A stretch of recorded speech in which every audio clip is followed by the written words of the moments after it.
오늘 말씀은 이사야 7장 14절의 말씀입니다. 이사야 7장 14절의 말씀입니다. 같이 한번 합독으로 읽도록 하겠습니다. 시작. 그러므로 주께서 친히 징조를 너희에게 주실 것이라. 보라, 처녀가 잉태하여 아들을 낳을 것이요 그의 이름을 임마누엘이라 하리라. 네, 기도하겠습니다. 하나님, 우리가 임마누엘 되신 그 하나님을 믿고 신뢰합니다. 우리의 죄를 사하시기 위해서 이 땅에 인간으로 오신 그 예수 그리스도의 사랑을 날마다 기억하며 살아가게 하여 주시옵소서.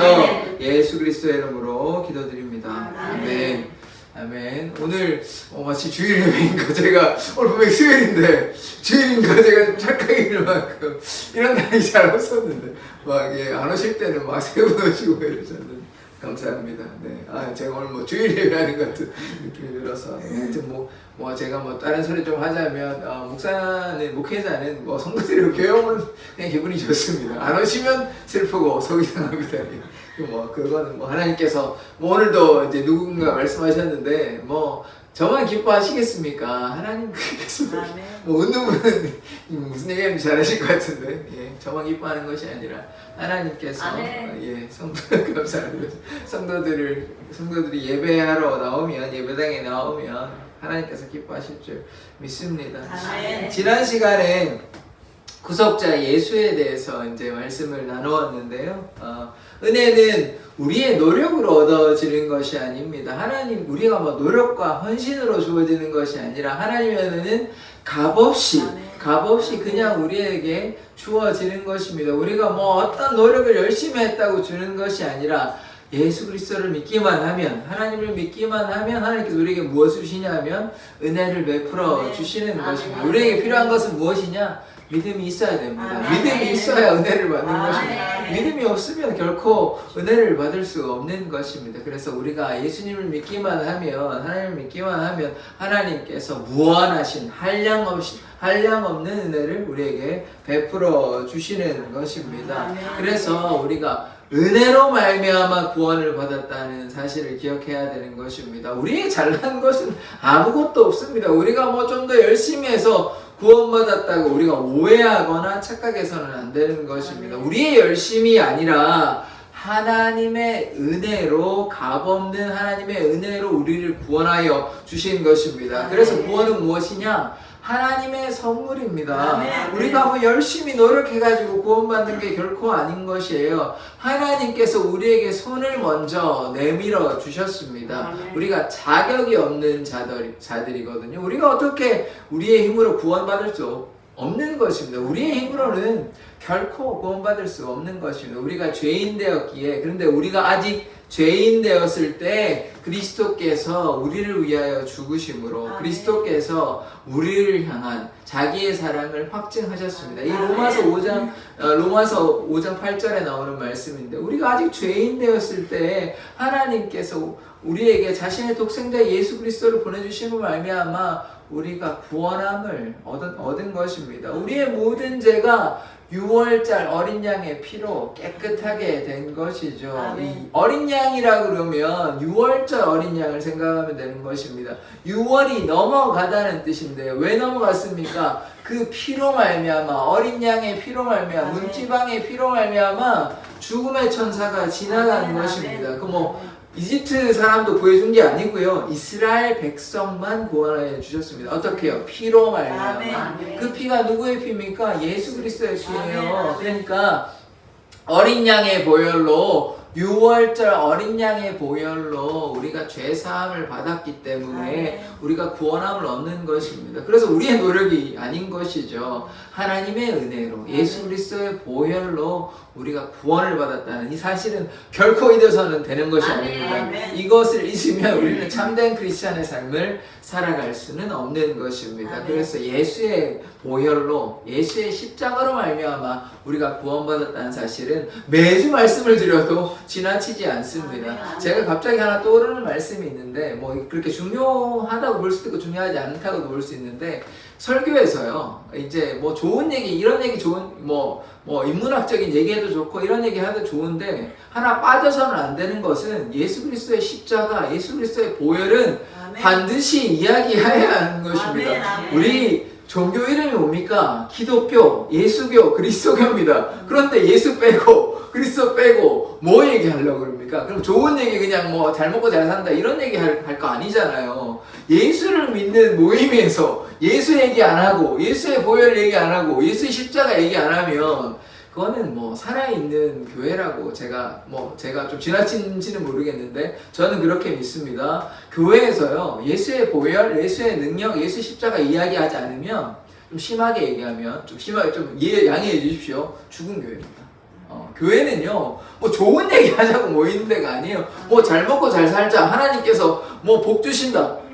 뭐 복 주시는 거 맞습니다. 그런데 복 주시는데 조건은 뭐냐? 예수님께 순종하고 예수의 보혈을 의지하고, 그래야 함으로 우리가 제사함을 받고, 그래야 복 받는 거지. 그냥 예수님의 보혈은 없고 예수님의 능력은 없고 그냥 잘 되는 것만 하면, 이걸 또 다른 말로 하냐면, 신학이 어떤 신학이 있냐면 좀 못된 신학이라고 저는 얘기하고 싶은데, 번영신학이라는 게 있어요. 이게 뭐냐면, 하나님 믿으면 잘 된다 이 얘기만 하고 있는 것입니다. 십자가 얘기하지도 않아요. 그 교회에서는 예수의 보혈은 얘기하지도 않아요. 그냥 하나님이 여러분들 사랑하시니까 하나님 믿으면 다 잘 된다, 이런 얘기만 하고 있는 것이에요. 그런 교회는요, 저는 성경적으로 봤을 때 도저히 저는 받아들일 수 없는 것입니다. 예수 그리스도의 십자가로 말미암아 우리가 구원을 얻었기 때문에 그 은혜에 감격하여 우리가 예수 그리스도를 증거하고 십자가 군병되어야 되는데, 십자가의 보혈 얘기하지 아니하고 예수님의 사랑 얘기하지 않고, 그렇게 하지 않고 잘 되는 것만 얘기하고 있어요. 예수님 믿고 이렇게 뭐 하나님 믿으면 다 잘 된다만 얘기하면 그거는 거짓말을 하는 것입니다. 사기를 치는 것이에요. 아무리 교인들이 많이 와도요, 이 미국에는 이런 번영신학의 교회들이 꽤 많거든요. 그래서 그런 것은 우리가 경계해야 하는 것입니다. 오늘 새벽에도 말씀을 드렸잖아요. 고난 당하는 게 오히려 유익인 것이에요. 예수님 믿는다고 사도 바울과 바나바가 그냥 복음 전하기 위해서 순종했는데 왜 고난이 있는 것입니까? 돌에 맞았어요, 결국 바울은요. 그래서 고난이 있는 것입니다. 예수님께 순종했다고 해서 만사형통이 아니라고 제가 오늘 말씀을 드렸지 않습니까? 그래서 기독교를요, 기복신앙으로 잘못 이해하면요, 이거는 참 골치 아픕니다. 그렇지 않아요. 그렇지 않고, 정말 참된 신앙은 자기의 생명을 들여서, 삶을 들여서, 영적 예배로 너희의 삶을 너희의 몸을 거룩하고 기뻐하시는 산 제물로 드리는 것이, 이 로마서 12장에 나오는 이렇게 하는 것이 하나님께서 기뻐 받으시는 영적 예배인 것입니다. 그리한데 그럼에도 불구하고 그것은 아니하고 예수 그리스도의 십자가 의지 아니하고 자기 마음대로 생각하고 그냥 복 받는 것만 생각하면요, 기독교를 한참 오해하는 것입니다. 물론 제가 오해하지는 마십시오. 하나님 믿는다고 뭐 고난만 있는 것이 결코 아닙니다. 복을 내려주시는데, 그러나 선행돼야 될 조건이 있습니다. 먼저 하나님의 나라와 하나님의 의를 구하는 것이죠. 내 말이 너희 안에 거하고 너희가 내 안에 거하면 무엇인지 구하라, 그러면 내가 이루리라 말씀하시는 것이에요. 그런데 나는 거하지 아니하고 복만 주십시오 하면, 이게 무슨 무당한테 잘 되게 해달라고 뭐 복채 내는 거 뭐가 다릅니까? 우리 하나님을 그렇게 싸구려 값싼 복음으로 바꾸시면 결코 안 됩니다. 하나님께서 우리의 생명을 구하시기 위해서 인간을 보내셨는데, 그게 오늘 성육신이거든요. 그게 중요한 것입니다. 그런데 단순히 우리가 잘 먹고 잘 사는 거를 하기 위해서 예수님을 이용한다? 물론 뭐 예수님 이용당하시진 않으시겠지만, 그렇게 하는 것은 참 어리석은 행동이고 어리석은 생각입니다. 그렇게 해서는 결코 되지 않는 것이죠. 그래서 구원은 무엇이냐? 하나님의 선물인 것입니다. 그래서 우리가 하나님 앞에 겸손하게 살기를 원합니다. 하나님께서 우리가 겸손히 나아가고 하나님의 뜻 가운데 거하면 하나님께서 우리의 물질의 필요도 책임져 주시고 우리의 인생도 돌보아 주십니다. 복을 위해서 하나님을 구하는 것이 아니라 하나님을 구하니까 우리의 삶을 책임져 주시는 우선순위가 바뀌어야 되는 것이에요. 수단을 위해서 목적을 바꿀 수는 없잖아요. 예수님 믿기 때문에 복 받는 건데, 복 받으려고 예수님 믿으면 안 되잖아요. 그건 뭐 처음에 모를 때는 뭐 그러실 수도 있습니다만 교회 와서 복 받는다더라. 그런데 오늘 아까도 말씀드렸지만 예수님 믿는다고 만사형통이 아니라니까요. 그 고난 받으면 예수님이 없는 것입니까? 하나님이 죽으셨나요? 아니라니까. 이게 잘못된 신앙이라니까요. 성도들도 고난이 있다고요. 고난 당하는 게 오히려 유익이라고 이렇게 얘기하고 있습니다. 그래서 선을 행함으로 고난 받는 것이 오히려 유익인 것입니다. 왜 유익입니까? 그 고난 받음으로 하늘의 상급이 계속 쌓이는 것이에요. 이 땅에 썩어져 가는 것에 소망을 두시면 안 되고 하늘에 소망을 두고 살아가셔야 되는데, 이 땅에 잘 먹고 잘 살고 뭐 생명의 길로 나아가지 못하여 구원받지 못하면 이 재물과 돈이 무슨 소용이 있습니까? 아무런 쓸모가 없는 것이에요. 그러므로 오히려 고난 당하는 것이 유익이라고 얘기하는 것입니다. 산상수훈 아시죠? 팔복 중에 의를 위하여 핍박받는 자에게 뭐가 있습니까? 복이 있대요. 의를 위해 핍박받고 사도 바울이 뭐 바나바가 고통당하는데 왜 복이 있다고 얘기하는 것입니까? 그 복이요, 우리가 생각하는 물질의 복이 결코 아닌 것입니다. 그럼 무슨 복이겠어요? 하늘의 신령한 복이죠. 구원의 길을 열어주시고 하늘의 상급으로 갚아주시는 것이 중요한 것이지, 왜 자꾸 이 땅에 소망을 두고, 이 땅이 영원하지 않다니까요. 그러니까 우리가 어떠한 시각으로 어떠한 태도로 살아가느냐에 따라 우리의 인생은 완전히 바뀌는 것입니다. 그래서 우리가 어디에 초점을 둬야 되냐면 하나님의 나라에. 하나님의 나라는 먹고 마시는 것이 아니라고 얘기했지 않습니까? 의와 평강과 희락이라고 얘기했잖아요. 그래서 예수의 보혈로 말미암아 우리가 의롭게 되었으니, 죄 사함을 받았으니 그 은혜에 감사하여 살아가는 것이 예수 그리스도의 제자의 삶이 아닙니까? 우리도 그들만 제자입니까? 우리도 예수님의 제자고 하나님의 자녀라고 말한다면, 이게 뭐 목사라서 그런 게 아니라 모두가 하나님의 선택하신 하나님의 백성이 하나님의 자녀인 것입니다. 모두가 왕같은 제사장인 것이에요. 거룩한 나라라고 믿는다면 하나님의 길로 나아가야 하는 것이죠. 하나님의 길로 나아가야 되는 것, 생명의 길로 나아가야 되는 것은 뭐 어떤 사역자만 해야 되는 것이 결코 아니라, 직분자만 해야 되는 것이 아니라 예수를 믿는 누구나 제가 마가복음 16장의 말씀을 계속해서 말씀을 드렸지 않습니까? 믿는 자들에게 이런 표적이 따른다고. 그래서 믿는 자에게는 하나님의 놀라우신 은혜와 역사가 나타나는 것입니다. 믿기만 하고 순종하기만 하면 하나님의 그 놀라운 역사가 우리 가운데 나타나는 것입니다. 자, 오늘 그 성육신에 대해서 이제 말하기 전에 이제 예수님에 대해서 꼭 두 가지는 기억해야 될 거, 다음 주에도 제가 말씀드릴 것 같은데, 예수라는 뜻이 무엇입니까? 그들의 백성의 죄를 사하여 주시는 자 아닙니까? 저들의 백성의 죄를 사하시기 위해서 예수라는 이름이 그 뜻인 것이에요. 구약에는 이제 여호수아나 예수아 이런 것이 또 예수랑 같은 뜻인 것입니다. 그래서 예수님께서 우리에게 구원자 되신 것, 우리의 죄를 사하여 주시고, 또 두 번째로 기억하셔야 되는 것은 무엇이냐? 임마누엘, 예수님께서 우리와 함께 하신다. 이 두 가지는 예수님에 대해서, 이 두 가지의 이름은 꼭 기억하시기를 원합니다. 자, 그래서 오늘은 성육신 사건에 대해서 이제 한번 살펴보려고 하는데요. 마태복음에 보면 마리아가 성령으로 잉태됩니다.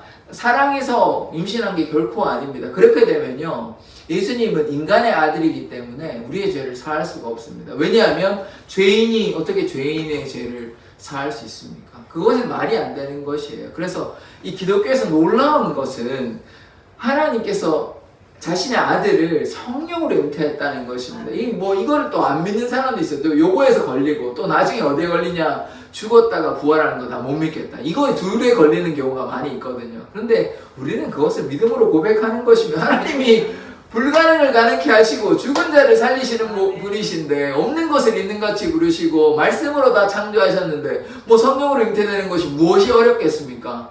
그러니까 불가능이 없는 것입니다. 하나님께서 하시고자 하면 다 가능합니다. 그러나 우리 전능하신 하나님을 믿기 때문에 성령으로 잉태되는 거, 죽었다가 부활하는 거, 그게 뭐 안 되는 것입니까? 그렇게 하면 창조는 어떻게 믿어요? 하나님께서 말씀으로 창조하셨다는데 그게 안 믿겨지면 다 못 믿는 것이에요. 하나님이 전능하신 하나님이라고 얘기하는데 그거 안 믿으면 어떻게 전능하신 다른 하나님을 믿습니까? 그래서 뭐 사람들이 신학적으로 잘못된 것이 뭐가 있냐면 홍해가 안 갈라졌다고 얘기한 신학자들이요. 안 갈라졌다고 얘기하고 좀 낮은 데로 뭐 걸어갔다 이런 얘기를 하는 것이에요. 그럼 성경의 다른 사건들 다 뭐 기적적인 사건들 다 부인하면요.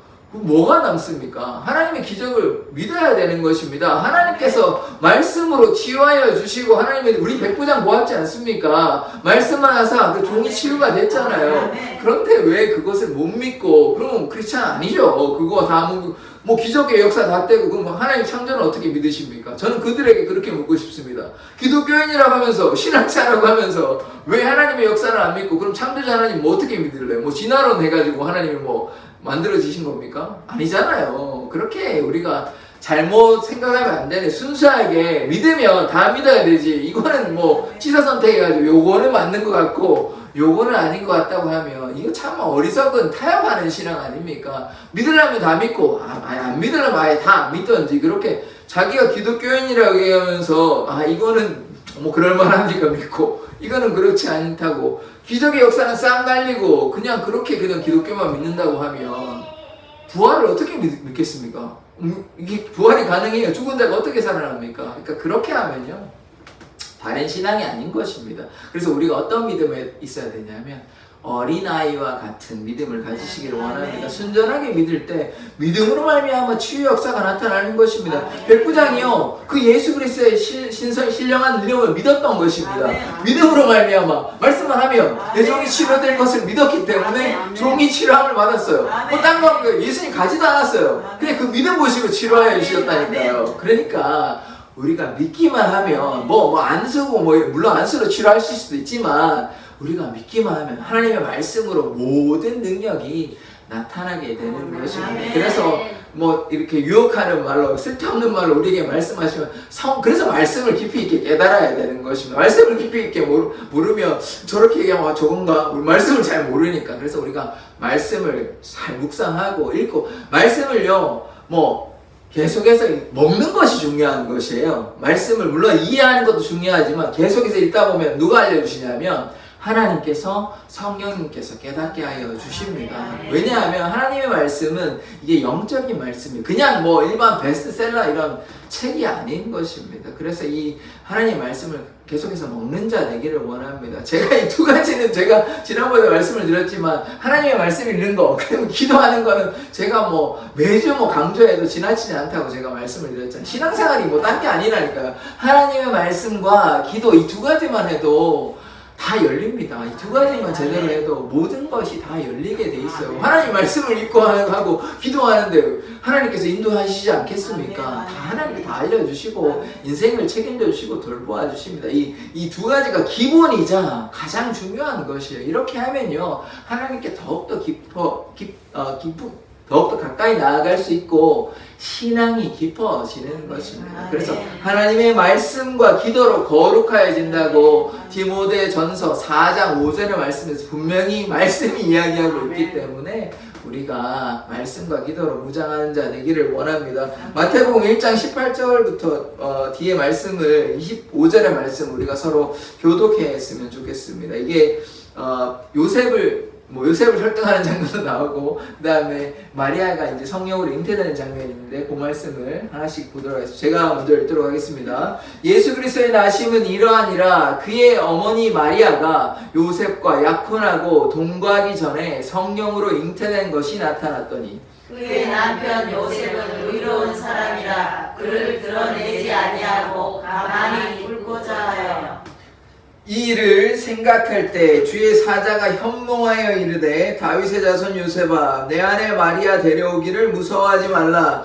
그에게 잉태된 자는 성령으로 된 것이라. 아들을 낳으리니 이름을 예수라 하라. 이는 그가 자기 백성을 그들의 죄에서 구원할 자이심이라 하니라. 22절 말씀. 이 모든 일이 된 것은 주께서 선지자로 하신 말씀을 이루려 하심이니 이르시되 보라 처녀가 잉태하여 아들을 낳을 것이요 그의 이름은 임마누엘이라 하리라 하셨으니 이를 번역한즉 하나님이 우리와 함께 계시다 함이라. 24절 말씀 있습니다. 요셉이 잠에서 깨어 일어나 주의 사자의 분부대로 행하여 그의 아내를 데려왔으나 25절 같이 읽겠습니다. 아들을 낳기까지 동침하지 아니하더니 다음에 이름을 예수라 하니라. 아멘. 이 이제 요셉을 설득하는 장면, 천사가 나타나서, 그리고 마리아가 어떻게 잉태되었습니까? 성령으로 잉태되었죠. 그래서 이 성육신을 얘기하는 것입니다. 말씀이 육신이 되어 우리 가운데 거하심에 우리가 그 영광을 보니 아버지의 독생자의 영광이요 은혜와 진리가 충만하더라. 이 요한복음 1장의 말씀입니다. 그래서 이 말씀대로 말씀이 육신이 되셨고요, 독생자 예수께서 인간으로 오셨습니다. 뭐 가짜로 오신 거 아니에요. 진짜 인간 되신 것입니다. 뭐 이상한 뭐 가짜로 왔다는 것도 가연설도 있고 뭐 이상한 교리가 많이 있는데 우리 그런 거 신경 쓸 필요 없고 진짜로 인간으로 오셨습니다. 그래서 그것이 중요한 것이 하나씩 말씀을 보겠습니다. 18절의 말씀을 보시면 예수 그리스도의 나심은 이러한데 어떻게 나셨냐면 그의 어머니 마리아가 요셉과 약혼왕생, 그러니까 요셉과 지금 이미 약혼을 했어요. 결혼하려고. 그런데 어떤 일이 있었냐? 동거하기 전에, 약혼을 하고 이제 같이 살아야 될까요? 결혼도 하고. 근데 동거하기 전에 지금 어떤 일이 있었냐? 성령으로 잉태되었습니다. 예수님이 마리아의 몸속에, 뱃속에 성령으로 지금 잉태된 상태인 것입니다. 그러니까 성령으로 잉태되는 것입니다. 결혼해가지고 아예 넣은 거 아니에요. 이거 제대로 꼭 기억하셔야 돼요. 그 다음에 19절의 말씀. 그의 남편은 의로운 사람이라. 이 요셉이 참 의로운 사람이고 선한 사람이고 착한 사람입니다. 그래서 어떻게 되냐면 그를 드러내지 아니하고, 이 그를 드러내지 아니하고는 무엇이냐면 지금요 가늠한 여인 어떻게 되냐면요 돌로 맞아 죽어야 됩니다. 그래서 요거를 그냥 덮어주려고 하는 것이에요. 율법으로는 지금 가늠했기 때문에 결혼 약혼하려고 했는데 다른 남자랑 사실 그렇게 오해할 수밖에 없잖아요. 임신을 했다 그러니까. 요셉이 갑자기 뭐 성령 잉태됐다는 것을 어떻게 이해합니까? 지금 우리는 지금 2000년 후에 이렇게 말씀이 보니까 뭐 성령 잉태할 수 있지 이렇게 믿는데 요셉이 어떻게 믿어요? 그러니까 임신했다 그러니까 뭐 사랑하기도 하고 또 이렇게 잘 정리를 하자, 이런 마음을 요셉이 가졌던 것입니다. 왜냐하면 의로운 사람이니까. 이 사람이 참 착한 사람이에요. 그런데 이렇게 관계를 끊으려고 하니까 어떤 일이 생겨나냐면 20절에 이 일을 생각할 때 지금 누구 나타납니까? 주의 사자, 주의 천사가 나타나는 것이에요. 현몽아의 꿈에서 나타나는 것이에요. 현몽의 꿈에서 나타나는데 어떻게 나타나서 뭐라고 얘기하냐면 다윗의 자손 요셉아. 이거 잘 아시죠? 예수님은요 다윗의 자손입니다. 혈통으로는 다윗의 자손인 것이에요. 아브라함으로부터 쭉 더 고서 올라가면 아담부터 있지만 다윗의 자손으로 오시는 것입니다. 그 예언의 말씀이 있잖아요. 이새의 뿌리에서 나오고, 이새의 뿌리에서 한 싹이 나오고, 또 줄기로부터 한 가지가 나온다. 이제 이게 이사야 11장에 나오는 말씀이거든요. 그러니까 예언의 말씀대로 지금 다윗의 자손으로 오신다는 거. 그래서 요셉아, 내 아내 마리아 데려오기를 무서워하지 마라. 당연히 지금 무섭고 별로 좋지 않죠. 지금 요셉이 생각할 때는 지금 내가 사랑하는 마리아가 나를 버리고 다른 남자랑 뭐 이렇게 해가지고 임신을 했구나, 이렇게 충분히 오해할 수 있는 상황인 것입니다. 어떻게 알아요, 요셉이? 하나님께서 말씀해 주시지 않았는데. 그런데 지금 감사하게도 이렇게 알려주는 것이죠. 요셉아, 내 아내 마리아를 데려오기를 무서워하지 말라. 그에게 잉태된 자는 성령으로 된 것이라. 그래서 마리아에게 분명히 그 전에 이제 알려주지만 지금 요셉에게도 지금 누가 나타나냐면 주의 천사가 나타나서 그 아이가 성령으로 잉태되었다라고 알려주는 것입니다. 그래서 그 다음 말씀 보겠습니다. 아들을 낳으리니, 근데 딸도 아니에요. 아들입니다. 아들을 낳으리니 그 이름을 예수라 하라 그럽니다. 예수의 뜻이 뭔지 지금 나오죠. 이는 그가 자기 백성을 그들의 죄에서 구원할 자이라 합니다. 이는 그가 자기 백성을 그들의 죄에서 구원할 자, 다른 말로 구속자죠. 죄를 사하시는 분이십니다. 그래서 예수 그리스도의 보혈로 그들의 죄가 사하여진다는 것입니다. 그래서 예수의 이름을 우리가 꼭 기억해야 되는 것입니다. 죄를 사하여 주시는 자인 것이죠. 그 다음 말씀 22절 말씀 보시면 이 모든 일이 된 것은 주께서 선지자로 하신 말씀을 이루려 하심이니 이르시되 뒤에 말씀 나오잖아요. 보라 처녀가 잉태하여 아들을 낳을 것이요 그의 이름을 뭐라 그럽니까? 임마누엘이라. 임마누엘 아까 뜻이 뭐라 그랬습니까? 하나님이 우리와 함께 계시다. 임마누엘. 보라 처녀가 아들을 낳으니 잉태하여 아들을 낳으니 뭡니까? 그 아들 이름을 임마누엘이라고 합니다. 하나님께서 우리와 함께 하시는 것입니다. 하나님께서 날마다 우리와 함께 하여 주시는 것이에요. 그러니까 예수님께서 뭐 하여 주십니까? 첫 번째, 죄를 사하여 주시고, 두 번째, 우리와 함께 하여 주시는 것입니다. 이것이, 그래서 제가 두 가지 그 이름을 꼭 기억하라는 것이에요. 우리의 죄를 사하여 주신 예수님, 그래서 우리와 함께 하여 주시는 임마누엘 하나님, 그 하나님을 우리가 기억하며 그분과 동행하는 삶 살기를 원합니다. 그래서 이를 번역한 즉 하나님이 우리와 함께 계시다 함이라. 그래서 날마다 주님과 동행하는 삶 살기를 원합니다. 예수님께서 이 땅에 오신 이유가 무엇이라고요? 우리의 죄를 사하시고 우리와 함께 하시기 위해서 이 땅에 오신 것입니다. 그 다음 말씀 보시겠습니다. 그래서 이제 꿈에서 이제 얘기를 했으니까 잠에서 깨어 일어나 주의 천사의 분부대로 행하여 뭐 했습니까? 아내를 데려왔죠. 이제 납득이 되고 이해가 된 것이 주의 천사가 설득을 한 것이에요. 그전에는 좀 오해해가지고 이 관계를 좀 끊으려고 했어요.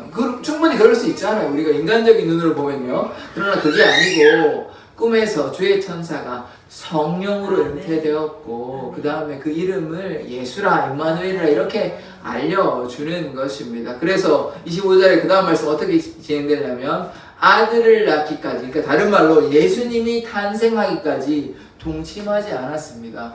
뭐 그런 일은 없겠지만 이 말씀도 중요한 것인데 예수님이 지금 뱃속에 있잖아요. 그런데 관계해버리면 이게 지금 틀어지는 것이에요. 뭐가 들어옵니까? 인간의 죄가 들어가게 되는 것입니다. 이 말씀도 중요해요. 그러니까 성령으로 잉태된 것도 물론 그게 더 중요한 거긴 하지만 요셉이 참 정결한 사람이었다는 거. 그래서 동침하지 아니하여서 그 다음에 어떻게 됩니까? 당연히 예수님께서 탄생하시는 것이죠. 그래서 예수님께서 이렇게 탄생을 하시는 것입니다. 이 메시아의 예언은요 이사야에만 있는 건 아닙니다. 이사야에도 있고요, 예레미야에도 있고요, 에스겔에도 있고, 또 신명기에도 있고, 민수기에도 있고, 다 여러 가지의 말, 시편에도 있고, 메시아의 말씀이 구약. 그래서 우리가 성경을 하나의 단어만 성경을 얘기하자면 뭐냐면 예수입니다. 예수.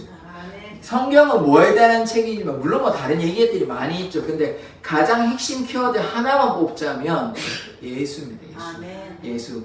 우실 메시아에 대한 것이 구약이라면 우실 메시아에 대한 것은 신약인 것이거든요. 그래서 약속된 메시아가 이 땅에 오신 것입니다. 그것이 무엇입니까? 성육신이에요. 성육신. 그런데 성육신을 이제 이게 잘못 오해하시는 분들은 어떻게 이해하냐면 성육신하니까 거룩한 육신인가 이렇게 오해할 수 있거든요. 뭐 이를테면 뭐 천주교에서 뭐 성 베드로 하듯이 거룩한 베드로 이런 건가 오해하실 수 있는데 그것이 아니라 육신이 되었다는 뜻입니다. 이룰 성자거든요. 육신이 됐다는 거예요. 딴 게 아니라 성육신은 거룩한 육신이 아니고 육신이 되었다라는 것이에요. 그래서 인간의 몸이 되었다. 인간의 몸으로 이렇게 예수님께서 인간이 되셔서 오셨다. 요 얘기를 하는 게 성육신인 것입니다. 거룩한 육신이 아니에요. 그러니까 육신이 되었다. 육신으로 오셨다. 이 얘기를 하고 있는 것입니다. 그래서 오늘 두 가지 말씀을 꼭 기억하시기를 원합니다. 첫 번째, 예수님께서는요, 우리의 죄를 사하시기 위해 오셨습니다. 예수 그리스도의 그 피로 말미암아 십자가의 보혈로 말미암아 피 흘림이 없으면 죄 사함이 없는 것이거든요. 예수님께서 어린 양의 그 보혈을 흘려 주셨기 때문에 그 보혈로 말미암아 그 피로 말미암아 송양이 뭐라 그랬습니까? 종이 아니라 이제 노예가 아니라 그냥 평민이 일반 시민이 된다고 말씀을 드렸잖아요. 그래서 속량 곧 제사함을 받은 것입니다. 뭐로 말미암아요? 피로 말미암아. 예수의 피로. 예수의 피로 우리를 모든 죄에서 깨끗하게 하여 주셨습니다. 그래서 이제는 우리가 어둠의 자녀가 아니라 빛의 자녀인 아멘. 것을 기억해야 되는 아멘. 것입니다. 이게 에베소서 5장 8절에 나오는 것이거든요. 우리가 전에는 어둠이었으니 이제는 그리스도 안에 있는 빛이라. 그러면 우리가 어떻게 살아야 됩니까? 빛의 자녀로 살아가야 하는 것입니다. 그래서 우리는 더 이상 어둠의 자녀, 죄의 노예가 아니라 빛의 자녀, 하나님의 자녀임을 기억해야 됩니다. 또 누구입니까? 예수님의 친구입니다. 예수님의 제자이자 예수님의 친구임을 우리가 꼭 기억해야 하는 것입니다. 그래서 우리가 두 번째 또 뭐라 그랬습니까? 임마누엘 하나님. 그래서 하나님께서 우리와 함께 하시기 때문에 어떻게 함께 하십니까? 예수 그리스도께서요 인간 가운데 오셨어요. 인간 가운데 어떻게 해요? 하나님으로 오셨습니까? 물론 하나님으로도 오셨습니다만 또 어떻게 오셨습니까? 인간으로 오셨습니다. 완전한 인간으로 완전한 하나님으로 오셨어요. 인간으로 오셨기 때문에 우리의 연약함을 누구보다 잘 아시는 것이에요. 피곤하시기도 하고 우리가 뭐 배에서 주무시기도 하시고 시장하시기도 하고 목마르시기도 하고 그렇게 하셨지 않습니까? 그래서 인간의 연약함을 체휼하시는 것입니다. 누구보다 그 잘 이해하시는 것이에요. 이게 그냥 우리 생각으로만 하면 절대자시니까 물론 뭐 다 이해하시고 하나님께서 다 하시겠지만 이게 인간으로 오셨다는 말은 이게 정말로 충격적인 일이거든요. 이게 우리가 그냥 이게 우리가 당연히 우리는 인간이니까 인간으로 오신 것이 뭐 당연하고 감사한 일이라고 생각하지만 창조하신 분이 피조물로 오셨다는 것은 이거는 정말 획기적인 일이고 뭐 어떻게 설명할 수가 없는 것이 그러니까 이거는 말로 우리가 그렇게 되었으니까 우리가 그냥 받아들이니까 아, 그런가 보다 당연한 것보다 이렇게 생각을 하지만 이거는 사실 있을 수 없는 일인 것입니다. 사랑하시기 때문에 우리를 위해서 인간으로 오셨지. 그렇지 않으면요. 절대자 하나님이 인간으로 오실 필요가 전혀 없는 것입니다. 인간으로 온다는 말은 어떤 말이 있냐면 지금 십자가 사건을 얘기하는 것이 아니라 인간으로 온다는 말은 우리의 연약한 모습대로 사신다는 것이에요. 지금 얼마나 사셨습니까? 30년 동안 그렇게 사셨어요. 성전에서 좀 이야기 나누시고, 이 정도 하셨지. 30년 동안 특별히 하신 일이 없어요. 30살에 되자 이제 공생애를 시작하신 것이죠. 그러니까, 인간의 연약함대로, 그렇게 아픔대로 그렇게 사셨습니다. 그게 그 사랑이 놀라운 것이에요. 여러분이 조금만 불편하고 힘들고, 지금도 이제 여름이니까, 만약에 에어컨도 안 나오고, 막 35도 이렇게 하는데, 에어컨도 안 나오면, 이렇게 막 찜질방 같은 데 있는다 한번 생각해 보십시오. 여러분 하시겠습니까? 하라 그러면. 에어컨이 나오는데 들어가시겠습니까? 어디 가겠어요? 그러니까, 이렇게 생각하면 좀 이해가 쉽죠? 그러니까 우리도 뭐 불편한 거 안 하려고 하잖아요. 지금 막 북한 가가지고 여러분 막 가난하게 사시라 그러면, 자기 지금 삶 내팽개치고 북한에 물론 뭐 신앙이 좋으신 분들은 가시기도 하시겠지만, 그게 쉽지 않습니까? 이런 거에 뭐 비할 바가 아니라고요. 우리 이런 것도 불편해가지고 안 가려고 하는데, 날도 더워가지고 뭐가 불편하고 뭐 이렇게 좀 더럽고 지저분하면 안 하려고 하는데, 하나님께서 인간의 모습으로 온다는 것은, 제가 더러운 얘기는 좀 하려다 좀 말겠습니다. 그러니까, 이런, 그 인간의 모습을 다 하시는 것이에요. 인간으로 오셨기 때문에. 그러니까, 이게 참 불편한 것이거든요. 하나님은 그런 거 하실 필요가 전혀 없으신 것이에요. 그러니까 이거를 그렇게 이해하시면 이 하나님의 사랑이 얼마나 큰지, 물론 예수 그리스도의 그 십자가 가장 큰 하나님의 사랑이지만 우리가 다른 관점에서 하나님께서 인간이 되셨다, 성육신 하셨다, 육신이 되셨다, 요거는요 참 얼마나 불편을 감수하는 것이에요. 이게 그냥 우리가 그냥 예수 그리스도 십자가가 당연하고 예수님께서 인간이 되셨다니까 그런가 보다 이렇게 하지만 상상을 한번 해보시라고요. 아까 제가 다 말씀드린 것처럼 덥고 지저분하고 이렇게 하는데 가가지고 한두 달 사는 것도 아니고 1, 2년 사는 것도 아니고 30년 동안 그렇게 33년 동안 그렇게 살라고 여러분한테 얘기하면 금방 하시겠습니까? 그러니까 쉽지 않아요. 그러니까 이게 인간도 그런 거 안 하려고 하는데 절대자이신 하나님께서 인간이 됐다는 것은 이 놀라운 축복이고 놀라운 은혜인 것입니다. 이 성육신의 그 의미는, 그래서 육신이 예수님께서 인간으로 오셨다는 것은 거기에 있는 것입니다. 왜요? 우리를 너무나 사랑하셨기 때문에. 그래서 제가 말씀을 드리는 것이 예수 얘기 안 하고 그러면서 맨날 잘 되고 복 받고 이런 얘기 하면 이게 하나님을 죄송합니다만 좀 우롱하는 거 아닙니까? 좀 심하게 얘기하면 하나님을 모욕하는 것 아닙니까? 하나님을 사랑한다면 예수 그리스도를 사랑하고 그의 말씀에 순종해야 되지. 자꾸 복 받고 잘 되는 것만 얘기하면요, 그거는 성경을 반쪽만 이해하는 것 아닙니까? 잘못된 신앙인 것이에요. 제가 여러 번 말씀드리지만 우리는 예수를 믿기 때문에 여기 온 것이에요. 예수 그리스도의 십자가로 성육신하신 육신으로 오신 예수님 때문에 이 자리에 와서 우리가 구원받았다, 감사하다, 우리 죄를 사하셔서 그런 얘기 해야 되는데 맨날 뭐 잘 되고 잘 먹고 잘 산다 이런 얘기만 할 겁니까? 그게 아니라니까요. 그러면 아까도 말씀드렸다시피 그 고난 가운데 있으신 분들, 그 고난을 또 자기가 선택했어요. 안 해도 되는데 내가 예수님을 사랑함으로, 내가 예수님을 위해서 나는 죽고 내 안에 그리스도께서 사는 것이라, 이런 고백이 정말 진실한 고백이고 참된 크리스찬의 모습인 것입니다. 그게 아니라 나는 살고 예수님은 죽고 이러면 이게 뭐 거짓 그리스도인 아닙니까? 그게 아닌 것이죠. 나를 위해서, 나를 사랑하사 자기 몸을 버리신 예수 안에 사는 삶을 살아야 되는데, 우리 대한예수교회예요. 대한복교가 아니라는 것입니다. 잘못 이해하면 안 돼요. 예수교이기 때문에 예수를 믿는 사람이고 예수의 그 사랑을 기억하며 예수님께 순종하고 예수님 닮아가는 삶을 살아야 되는데, 뭐 예수님은 그냥 내팽개치고 다른 얘기만 실컷 하고 있으면 이게 무슨 예수교입니까? 자기 마음대로 교죠. 그거 아닙니다. 이게 제가 뭐 조금 이렇게 약간 교양돼서 얘기했는데, 왜냐하면 그만큼 중요하기 때문에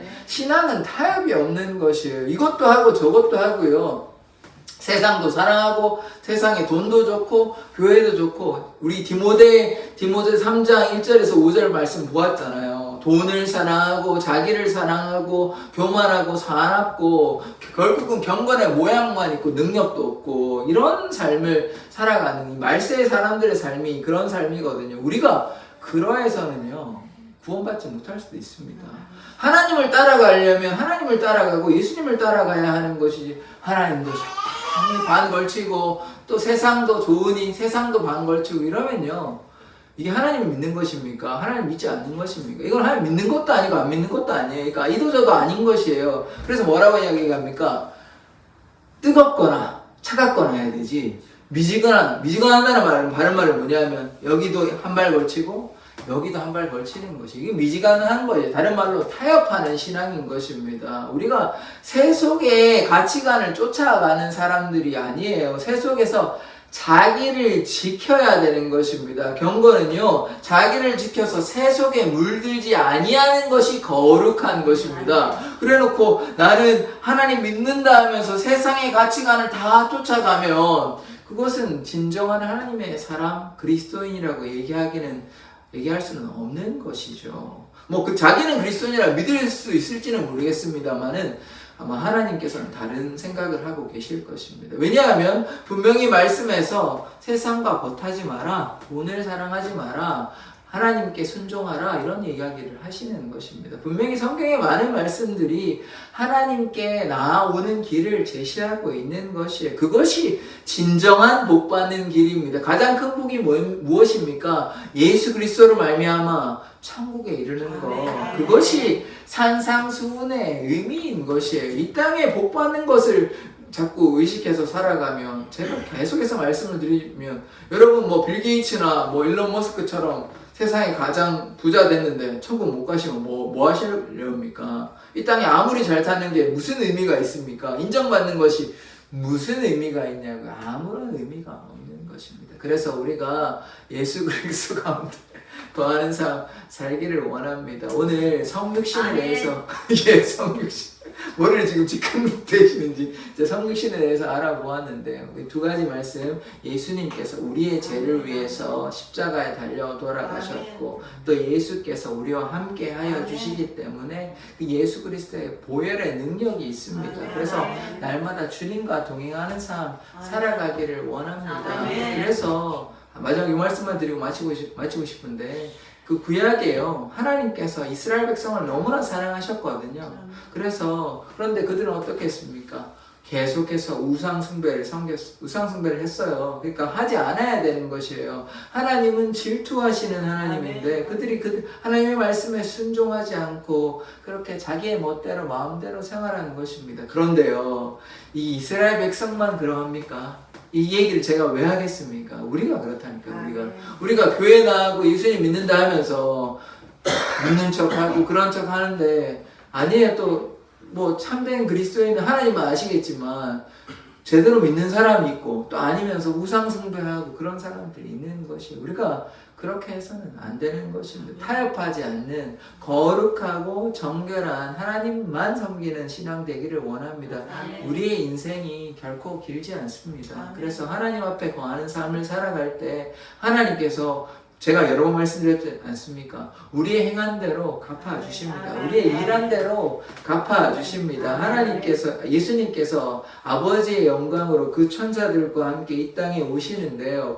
그때 뭐 하시냐 하면 각 사람이 행한 대로 갚으시리라 말씀하셨습니다. 이게 마태복음 16장 27절에 나오는 말씀인데, 하나님께서 우리의 일한 대로 행한 대로 갚아주시는 것입니다. 그게 가장 큰 복이에요. 그래서 거기를 향해 나아가시기를 원합니다. 그래서 예수님께서 인간으로 오신 것은 우리의 죄를 사하여 주시기 위해서, 또 우리와 함께하여 주셨기 때문에 우리가 예수님을 배반하거나 예수님의 마음을 아프게 하지 않는 자 되기를 원합니다. 예수님과 동행하고 예수님과 함께하는 삶 살아가기를 원합니다. 그것이 영생의 길이고 그것이 가장 큰 복을 받는 비결임을 고백합니다. 기도하겠습니다.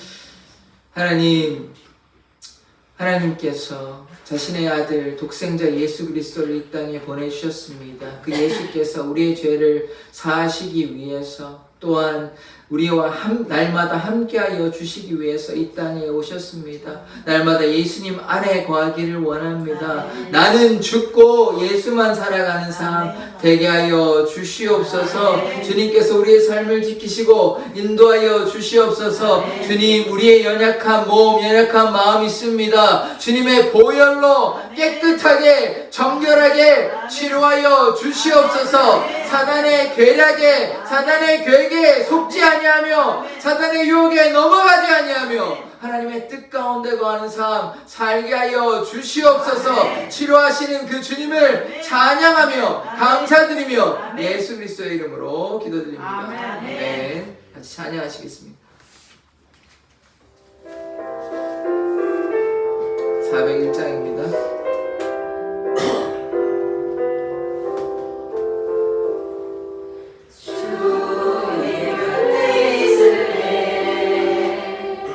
마음이 든든하오니 주여 내가 살 동안 인도하여 주소서.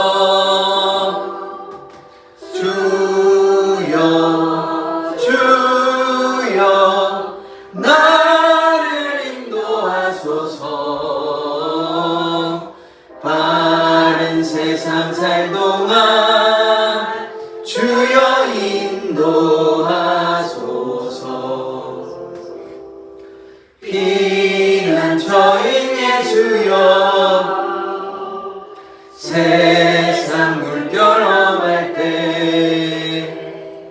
크신 은혜 베푸사 나를 숨겨주소서. 주여 나를 인도하소서. 바른 세상 살 동안 주여 인도하소서. 세상 풍 빠진 한후 영화로운 나라와 눈 없는 곳으로 들어가게 하소서.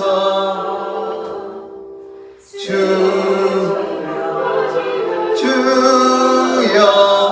나를 인도하소서.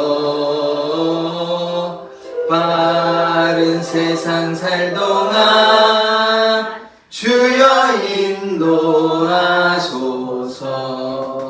예배를 마치기 전에 우리가 마음을 다해서 우리가 예수 그리스도의 그 사랑을 기억하며 우리 죄를 위해서 오시고 또 우리와 함께 하시는 예수님 생각하며 주여 한번 외치고, 우리가 주님께 순종의 삶을 살기 원한다고 주여 한번 외치고 주님께 기도하겠습니다. 주여! 하나님, 우리가 날마다 주를 향해 나아갑니다. 예수 그리스도의 보혈로, 어린 양의 보혈로 우리가 깨끗함을 받았사오니, 우리의 모든 죄를 사하여 주셨사오니 우리가 주님 앞에 나아갑니다. 날마다 예수님과 동행하는 삶 살아가기를 원합니다. 세상의 어떤 것들을 바라보지 아니하며 하나님의 능력과 하나님의 말씀 가운데 거하기를 원합니다. 하나님의 말씀과 기도로 거룩해지는 것을 고백하오니 우리의 삶의 날마다 함께하여 주시고 붙잡아 주시옵소서. 하나님의 능력 가운데 거하기를 원합니다. 십자가의 그 능력 가운데 거하기를 원합니다. 십자가의 그 도가 믿는 자에게 하나님의 능력이 됨을 고백하오니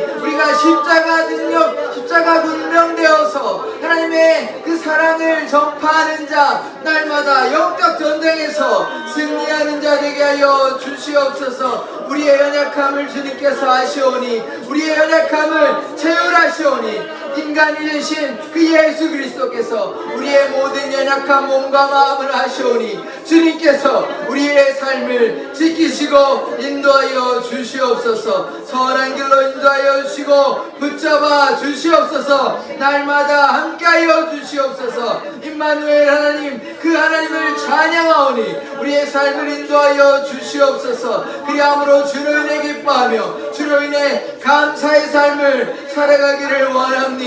주여 역사하여 주시옵소서. 주의 그 피 묻은 손으로, 주의 보혈의 손으로 우리를 어루만져 주시고 우리의 모든 죄악을 사하여 주시고 우리가 날마다 거룩하고 정결하게 살아갈 수 있도록 주님께서 역사하여 주시옵소서. 주의 선하심을 기대하며 주의 선하심을 맛보며 주의 능력 가운데 주의 은혜와 사랑 가운데 거하기를 원합니다. 주여 우리의 삶을 지키시고 인도하여 주시옵소서. 사랑의 교회가 하나님께서 기뻐하시는 교회, 하나님의 은혜가 나타나는 교회 되기를 원합니다. 주여 역사하여 주시옵소서. 성도들의 삶을 몰고 와주시고 믿음이 자라가며 하나님께 경건 생활할 수 있는, 하나님이 기뻐하시는 삶 살아갈 수 있도록 주님께서 지키시고 인도하여 주시옵소서. 주님 돌보아 주시니 감사드립니다.